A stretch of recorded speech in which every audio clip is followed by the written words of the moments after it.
担任担市太上皇宫宫主的黄妙英，本身两骨甲心脏问题，出力拢需要坐轮椅，可以亲身感受新长者的不方便。加上有一天新民感应，解讲台南需要一台富康巴士，所以就鼓励担任信条董事长的兄哥黄世忠出钱来回馈，捐出这台造价超过100万的爱心。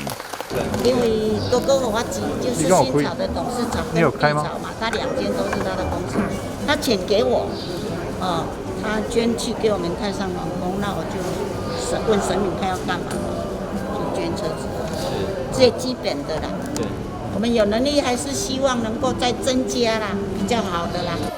为了肯定信条企业甲太上皇宫的盛行，市长黄伟哲嘛亲自高调感谢，予台南超过10档的富康巴士会当台湾提供新长者就医、复健等交通需求。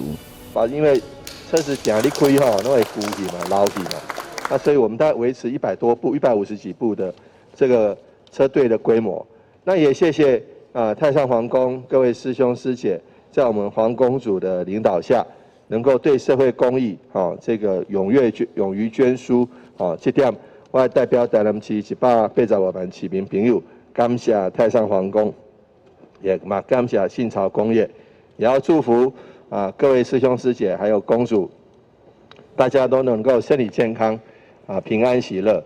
多行善事必有福报哈。消息指出，台南市新庄人数到今年9月底总共98600多人，其中肢体障碍的占约3成。为了服务这群弱势，感谢真侪爱心民众甲企业团体持续投入交通接送的爱心资源。台南新闻管制张硕维采访报道。